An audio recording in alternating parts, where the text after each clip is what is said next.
it with the patient. It's just about the risk stratification. You know, if you fit what category, do they have to meet all the low criteria to be classed as low? Yes. And if they don't meet one, then they're moderate. That if they meet one in any of the other categories, then they'd be considered either moderate or high risk. Yeah, so they have to meet all of the low risk category, anything in that low risk category to be considered low risk. In the, somebody correct me if I'm wrong, but in the moderate and high risk categories, there's something about a complicated procedure. Yeah. So he's had a Complicated recovery or complicated procedure. Yeah. procedure, right? Yeah. Isn't it within a time frame or something? It's about the recovery process rather than the procedure. Uh, because he had an uncomplicated recovery, he doesn't count. Okay. And I would concur with that. The recovery is straightforward, so it's about complications from the surgery and after the surgery. Low risk. So if a patient seems to be doing well after their surgery, then you can class it as a good recovery. But he's still got. But there's no. So he was diagnosed with angina like a few years ago. But he's But been he's got- uncontrollable for a long time. He's having no angina during activity. Yeah, Doesn't do, and No. if you think about the surgical procedure itself, that's designed to improve blood flow and restore blood flow, you're hoping that those angina symptoms would either not be present anymore. So the fact that he's not got the angina symptoms anymore, even though he did have it in the past, that then doesn't. Technically, if his procedure is done well, Yeah. it shouldn't happen because it's So he's- bypassing with angina. Yeah. So in the classification, To be classed as low. he doesn't have angina. But he has fear and anxiety towards the exercise, which will further complicate things and puts him in moderate, if I remember correctly. Wow. Something like that. I must have missed that.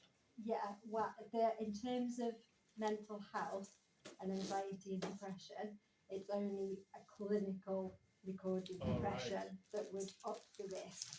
Being fairly anxious wouldn't change the risk classification. So if you were looking at it, if it was an MI patient or an angina patient, if they were currently experiencing angina and if they were experiencing it at various sort of workloads, that's when you'd be looking at that. Because he's had surgery that's designed to improve and restore, revascularise the heart, if there's nothing to say that he's still experiencing angina, assume that he isn't, and what you're looking at is, what has his recovery been like since surgery? Does it seem like it's good, the recovery?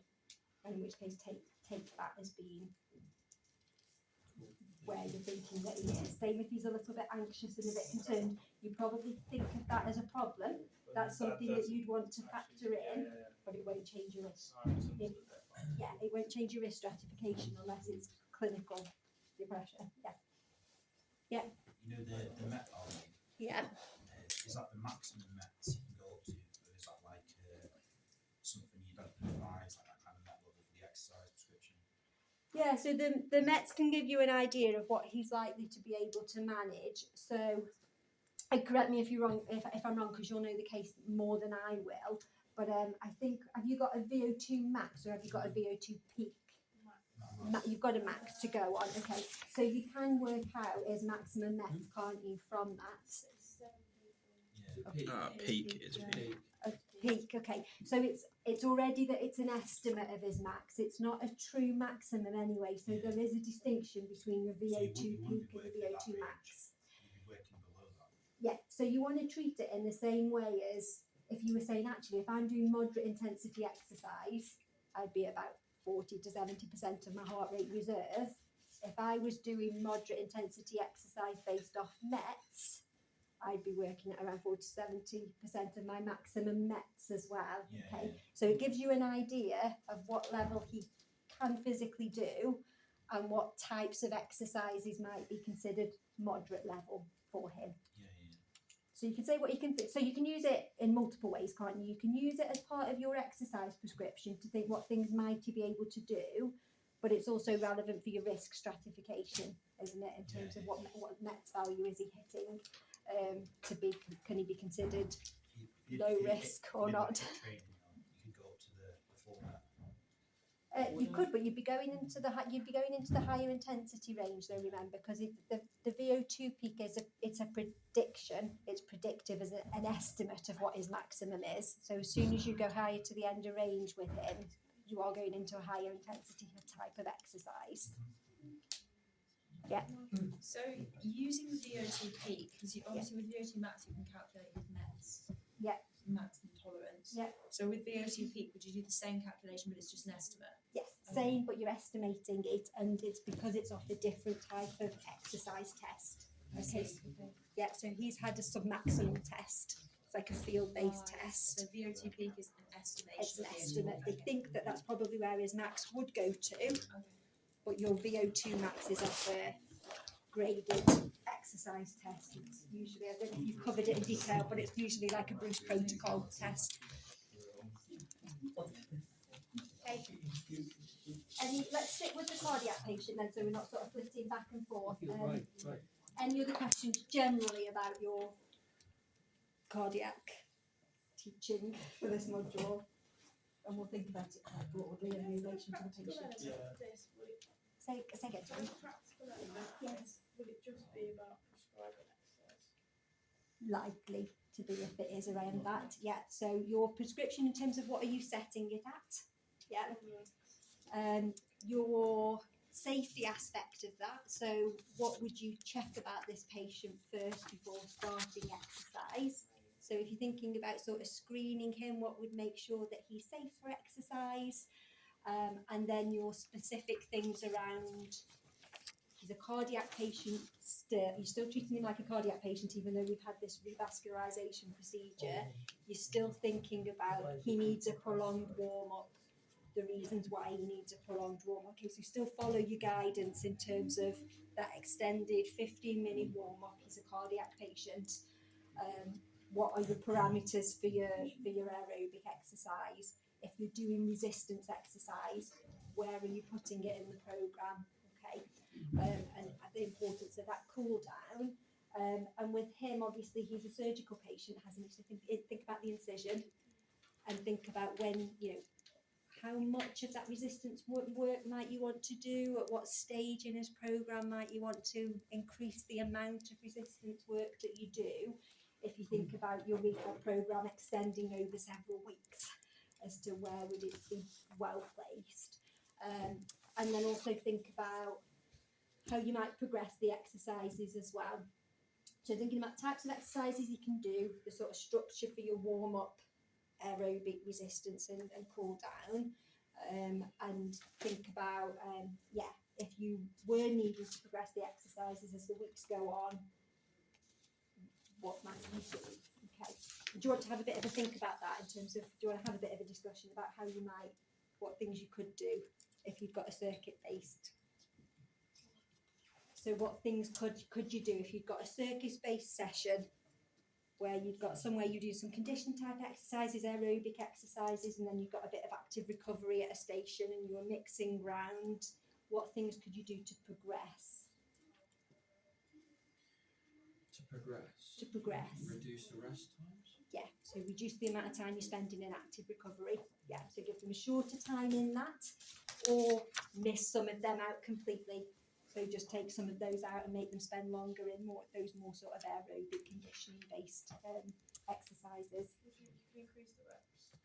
Increase the number of reps. Yeah. Increase the intensity. Increase the weight that you're using. So you can increase the weight, increase the number of sets, increase the number of reps. Yeah, not all in one go. Choose one and which way you're going with it. Yeah. Yeah. Anything else? Or if you're using time, you can increase time as well and stuff like that. Yeah, increase time. Yeah. Again, we're not going to have treadmills and things in there to use. So if you're thinking about the exercises you're going to have available to you, it's going to be like those sort of circuit-based kind of ones that you could do. But you could again have a discussion about it. That if you did have gym equipment, you could be increasing the gradient on a treadmill to increase the intensity as well as just sort of increasing speed. You could increase the time of the core because you're starting with it's like 20 to 60 minutes of CBR exercise, isn't it? So you can Yes. increase that amount of time. Yeah, absolutely. So increase the amount of overall time they're spending in that. Yeah, lovely. Get them. Oh, sorry, Russ. If you started them off at 40%, their heart rate reserve, get them more towards 70%. Yeah, absolutely. When they're in that sort of training zone, work them to the higher end of what that is, because you've got that range to work through. Absolutely, yeah. So you can work them towards the higher range of that. Yeah, lovely to increase the intensity. Gordon, have you got anything else you wanted to add? Was there anything else you wanted to add Oh, there? I was gonna say, ask the patient to kind of increase their own kind of RPE, so get them to just work a little bit harder. Yeah, absolutely. You've got the ranges to use, haven't you? So you've got heart rate reserve, or whichever one you're using to be able to get that, but you've also got their RP, that you've got a range that would be considered that sort of exercise. So you can go to the higher end of that rather than the lower end of it. So thinking if you were doing a combination where you were going to do some of the sort of conditioning aerobic exercises, but then you were going to have a very specific resistance section that you were going to incorporate weights. And again, you might think for your case how that looks and how that's appropriate. But how would you do it if you'd done this extended warm-up? So you've got your 15 minutes warm-up, yeah. You've got this aerobic conditioning phase, yeah. Are you going straight into weights, or is there something else in between? Active recovery. What's in between? Cool down, rest time, and then go into the. So there's a slight cool down, isn't there? So if you're doing active recovery, so you do often use like resistance for active recovery. So if that's just alternating between a sort of aerobic conditioning and a weight, aerobic conditioning and a weight, if you were doing it that you're doing full aerobic conditioning, then you'd need a pre-weight cool down where you start to bring the heart rate slowly down for 5 minutes. So that's your pre-weight cool down, and then you could go purely into resistance work Oh, if you are doing your strength if training. you don't combine? If you're not doing if you're not mixing and matching between them, yeah. If you're doing both, you have a 5-minute cool down before you go resistance training. Yes. Yeah. Otherwise, you're alternating between it as part of your active recovery. Yeah. Okay. And other things there. Then I guess it's your monitoring as well. So as well as screening that your patient's safe to exercise, it's what would you use for monitoring them during the exercises, and what sort of ranges and things that you'd want to look for. So you check their blood pressure. Rate of perceived inversion. Yeah, heart rate, blood pressure, RPE. Yeah, if you've got it, you can check saturations. Yeah, anything where you can monitor them. Yeah, yeah. What about for screening? If you've got the patient and they arrived, what things are you wanting to check? Drug history. Do you the drug hit yet? Risk stratification. So you definitely do the risk stratification. Yeah. When you say how are they feeling, what are you looking for specifically? Fatigue already. Any pains as well? Yeah. Angina. Lovely. Yeah. So are they more tired? Is there something new about their symptoms? Are they getting pain that they haven't before? Drug history, we've got medications. Have they taken them? So if they're on medications that are designed to control their heart rate and their blood pressure in some way, if they haven't taken them, it will be dangerous potentially to exercise with them, depending on what those drugs are for and what they're controlling. So have they actually taken that medication? What's another check that you might do with your particular patient based on his history? Not to go too much about the cases, but based on his history, what else would you want to check? Lifestyle factors. Check around lifestyle. Yeah, this is about whether are you going to exercise them that day or not. His attitude towards exercise. Yeah. Okay. They've changed anything in their lifestyle and started exercising themselves. Yeah. So is there something different? Yeah. Okay. Thinking more sort of objective measures you can look at, things that you want to actually assess and take. Heart rate. Heart rate, yeah. You want to see what the resting heart rate is. No, if they're on beta blockers or anything like that. Yeah, want to know, yeah, anything that can affect and whether they've had it. Yeah, I think we've already said blood pressure we check as well. What's another what might be affected with exercise if you think about other conditions he has? They've done So it's diabetes. The So diabetic, isn't is, it? it, is he well controlled? Is he fed and sugared? Is he? Yes. Yeah. Has he eaten that day? Has he had his breakfast? Can you take blood sugars on him to see what his current glucose levels are and are they in a safe range to exercise or not? So checking around his diabetes, because obviously when you exercise that can have a big impact on his glucose levels. So that blood sugar before, potentially during the exercise to see if there's any difference in it would be important for him. Any other questions about generally the cardiac stuff? Just to give like a prognosis as well, like how the exercise could improve the condition and stuff like that. Do you mean is it part of the assessment? Yeah. I don't think we specifically do ask that around that particular case. No, you might have. I don't want to say you won't have prognosis in any of your other specialities or cases because again I don't know quite how they're put together. But no.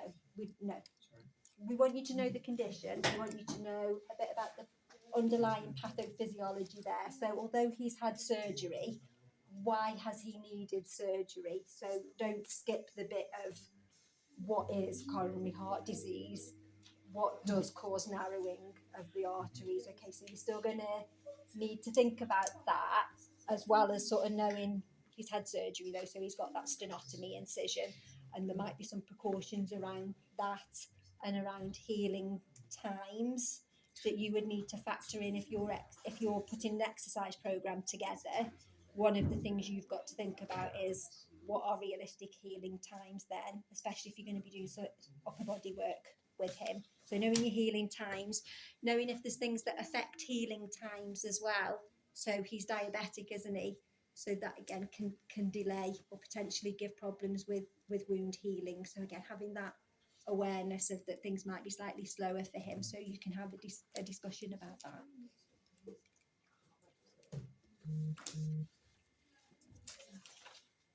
Okay. So it doesn't have to be about the cardiac one now. If you've got any questions about your respiratory teaching and what might be relevant for you for preparing for your assessment. Please could we run through the considerations before and then after putting Charlie, the COPD case, on non-invasive ventilation in terms of if he declines and you have to potentially progress to palliative care? What sort of considerations? Okay. Is that too much? That's well, let's have a discussion about it, but it's okay because I'm not completely sure what your teachings look like for that, so I don't want to go too far with it and not be what you needed. Let's have a general group discussion about that first, and then I'll look particularly at what it is that you've covered for that. So give me your question again. You're looking at considerations with palliative care, basically. okay, around if you've you've started NIV. Yeah. And if And you're and if we start NIV, the decision's been made to put him on and NIV, he doesn't improve, and it doesn't improve. and we're unsure as to like what the criteria is as to whether he should be for intubation or whether he should be for end of life. But then what sort of things do you have to do once you've decided that he is palliative? Okay. So I don't want to cop out of this question other than to say that's not necessarily, well, it's not going to be our decision. So in terms of asking you to go into detail with that, I would say don't. It's important to be aware of it. If you were going to focus your time anywhere, I'd be thinking about putting time into when is NIV indicated? When would you choose to do NIV? If you were looking at that scenario though of what considerations, what would you look for to think this might not be continued or we need to stop NIV, which I think is the first part of your question, isn't it? Yeah, okay. Let's have a bit of a group discussion then, because you know you're teaching around this and what you might have done. So what would you say to me as a starting point? What is his prognosis? So will invasive ventilation actually improve his likelihood of survival? Okay. But it's actually like determining that we don't really know. Okay. Really. So what might tell you that this isn't going to change the prognosis if you continue with this NIV? So presumably he's been put on NIV for what reason? He's had hyperthermia. Probably a Type type 2 2 respiratory failure, which indicates a problem with the actual ventilation, isn't it? He's not moving gases enough. Okay, he's got a problem actually ventilating. Okay, so there must be something underlying that's causing that. Okay, so let's say it's an exacerbation of his condition. Let's say he's got an active infection. Okay, so that would need to be being treated, wouldn't it? That if you were thinking, we're putting you on this because we want to support your respiratory system while we try and correct this new problem, this new exacerbation, this new thing that's happened, because hopefully we could get you off that then, if not. So one of the things would be if your patient's not improving despite maximal medical input. So if he's on really targeted antibiotics, that we know that there should be something that should be working to help resolve this. So if he's on any of them, that sort of pharmacological support, that you've given everything from a medication point of view, that there's nowhere else you could go with that. So it might be that he's on intravenous steroids, he might be on antibiotics, there's a cardiac element to it, he might be on a drug that's trying to ease that, so something like furosemide if there's fluid overload that's causing a problem. So if he's sort of, and again, we're not going to ask you to go into detail about this because it's a medical thing, but if he'd maxed out on all of those basically, so if it was like, actually we're doing all these and these are not fixing the underlying problem, we've still got, you know, a chest x-ray that looks horrific, if anything it's worse, his temperature's still up, these don't seem to be working, that's one thing that you're like, actually this won't be resolving, we're not resolving the underlying problem, so we might not be able to get him off this. Yeah. The other thing I think you mentioned was just his prognosis in general, wasn't it? That actually he's got a chronic condition and it may be that this is his new state then, that actually it's not that there's something acute that we can improve. He's just going into the He's end stages of just his heading disease. in this direction, that his monitoring of things like his pulmonary function is actually saying there's nothing acute going on here, there's nothing we can treat, it's just generally there is this level of deterioration in his lung, and it's predominantly probably off his lung function that you would go off. The other thing is that the NIV just doesn't work itself. So you've put him on it because you've told me he's in type 2 respiratory failure. So he's presumably acidotic, isn't he? That would make a pH that's acidotic.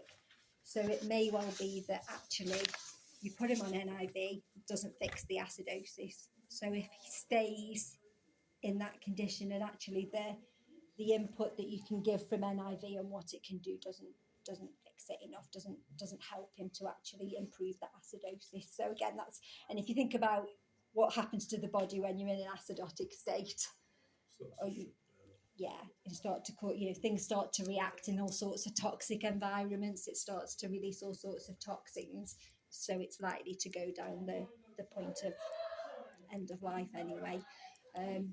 So yeah, they're the main things that I would say. Again, I don't want to distract from whatever conversations you've had around that, but they'd be my pointers to be: the maximum medication isn't working, the NIV isn't doing what it should do, or there is nothing acute that's happened, which means there's nothing you can actively treat. It's just the severity of his condition has got worse because it's a chronic condition, and that's likely to be seen in his pulmonary function tests. Just in case there is anybody who's got any other thoughts or anything that they know happened differently in the teaching, is there any other comments that anybody else wants to make or they think that I've missed? No. Bearing in mind that is a medical condition though, so again, having some awareness of it, some discussion, great, but it's not. Think about why a patient needs NIV and what the NIV is designed to manage and do. Was there another part of that question that you'd want? What was the other bit of it? About once you've decided that someone's on palliative care, Yeah. what sort of discussions do you have to be having with like wider MDT? Okay. Make him comfortable. Yeah, like comfort. What they Like, You're likely meant to be the lead, I feel like, in that It's situation. more It's I just don't it's know, in the lecture I'll still slides. ask you. If Yeah, they're like but doctors, I don't know, I they feel like for this exam. Like, not that good. So if they've gone over on the content, Yeah. lectures, then they'll ask you about it. It's probably more I feel like I'd spend time thinking about the things that we can treat and manage. But I guess the point of, because you've had a session, haven't you, on that where you've sort of discussed and thought about relevant MDT and things. So I think the point is it's just important to be aware that it might happen to patients who are on it, and there might be a decision made that they would be for withdrawal of that NIV, and that would involve a range of different professions, depending on what the patient's wishes might be. So I think what we're more asking around is, are you sensitive to that? Are you aware that it might mean that patient is withdrawn